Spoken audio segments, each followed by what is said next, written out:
Next one comes from India O'Neill. Where are you? Where is she? India, Just at the back here. Go ahead.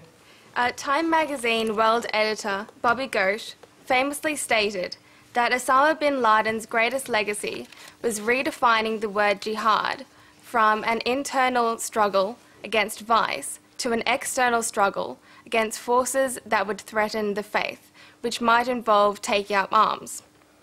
How can Muslims reclaim the original definition of jihad, and how can the perception of Islam amongst Muslims and non-Muslims alike be returned to the focus on ethics, love and peace? Mohammed. Thank you so much for that very important question. Yes, it is true, unfortunately, that jihad, or the word jihad, has been misunderstood, misinterpreted, and indeed hijacked for various ulterior motives, political reasons. The etymology of the word jihad is Juhud, which means to strive and to struggle. And as you have rightly mentioned, one of the greatest forms of jihad or struggle is the inward struggle to reform one's own self, to refine one's own self, so that a person is morally and ethically enhanced, if you like. Unfortunately, the word jihad has been misused by people like Osama Bin Laden, where it implied in their mind a war against infidels or non-believers, and incidentally, they didn't have to be non-Muslims, but also Muslims were casualty of this misinterpretation. Jihad has many meanings in Islam, one of which is to strive and struggle. As I said, a woman giving birth, for instance, is in a form of jihad. She's in a form of struggle. I am standing here in front of you trying to explain this is a form of jihad without any guns and without any swords waging. So it's a struggle. However, I think there is a tragedy in the way Islam is being taught in institutions, in schools, and so on. And as Muslims, we need to rethink the way we are teaching Islam. For the last century or so, Islam has been taught in a very puritanical way. Islam has been taught in a very legalistic way. And we have forgotten a tremendous wealth of spiritual heritage, a mystical tradition that Islam has left us.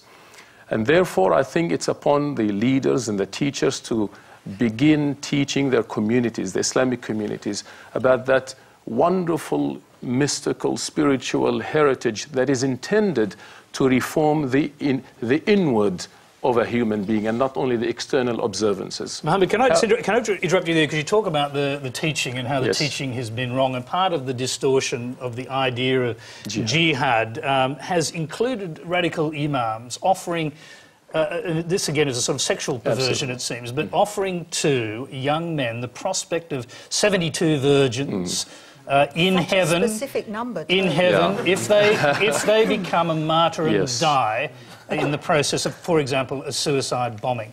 How did it get to that point?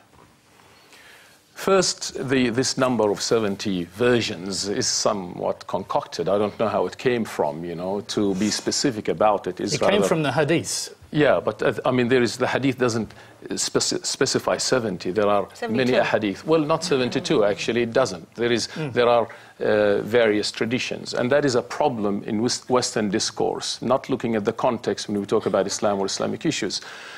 The idea that a person can commit suicide and therefore go to heaven is in itself a self-contradiction, because Islam prohibits suicide. So a person who actually commits suicide, according to the majority of scholars, the unanimous opinion of scholars, this is a person who has committed an act, a criminal act, for which he's not entitled to heaven. This is a person who will be punished, and under Islamic law, it's a crime against humanity.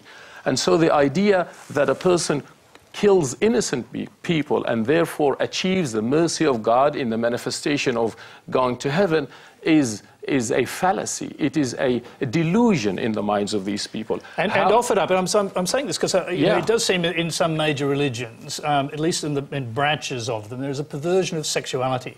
And in this case, it's aimed at young men coming from repressed sexual backgrounds, and it's offering up something that they would otherwise never find. Well, I don't think so. That is not the only reason. I think there are a host of reasons. We must never point at one cause, at one single faceted cause as to why these people commit criminal acts of suicide. To assume that it is poverty or to assume it is because they want to enter heaven, this is rather too simplistic. Abundant research tells us there are socio-economic, political reasons as to why people become vulnerable, and they are engulfed in this ridiculous understanding of the faith, socio-economic reasons. There is a host of research out there, marginalization, racism against these people that pushes them out of mainstream society, that makes them more vulnerable. The idea that they don't feel belonging, say, to a place like Australia, a person who's grown up all of his life here and loses his sense of belonging and becomes more vulnerable to these teachers. The teachers that you say are perverting the faith, they're not vulnerable. They're just manipulating these 100%, 100%. They're manipulators. They take the text out of context, because you have to look at the text and the context. And to use even the term Islamic terrorism or Islamic extremism in itself is a self-contradiction. There are Muslim extremists, definitely. There are Muslim terrorists, definitely.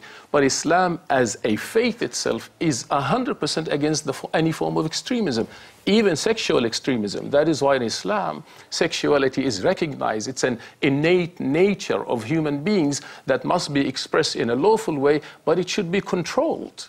Otherwise, any other form of manifestation can lead to extremism. Okay, I'm going to bring in Deborah Conway here. I'd like to get your perspective on what we're hearing. This is a type of Islam which most people would be very comfortable with. I'm very comfortable with it already. But it's not, it certainly doesn't fit with what I've been accustomed to, and since those bombers went into the World Trade Center on 9/11. It is really refreshing to hear you talk that way, and I suppose I wish that that more Muslim leaders had come out and talked more openly and more vigorously by criticising the proponents of people. But they have. But people are not listening. I would have liked to have seen. I would have liked to have seen. There has been so many fatwas, legal opinions issued against terrorism. And I get asked this question again and again. Why don't Muslim leaders speak? They have spoken. The fact that you didn't hear about it is perhaps the problem of the media. Yeah. Maybe there are... Is it also possibly true, very briefly, because we have to move to other questions, but it's also possibly true that in places where you get the flashpoints, like Afghanistan and Pakistan, those voices are mute? Absolutely. I mean, they're moderate voices. Most certainly. You know, it's often the majority are silent. Those who are opposed, and that is another problem. Whilst there are leaders who speak against, of course, it's always the silent majority. It doesn't help when when there's demonstrations on the street and they carry signs that say infidels should be beheaded. It would have been terrific if the Muslim community had come out and marched. I think that would have been a wonderful thing, and people would have applauded loudly. If that had happened, against this kind of extremism. I mean, extremist anything is... A very brief response to that, and we'll move on to our next question. Absolutely. I think the Muslim community has, in a number of ways, also failed to come out openly and condemn acts of terrorism. Yes, there has been condemnation, but I think there could be more.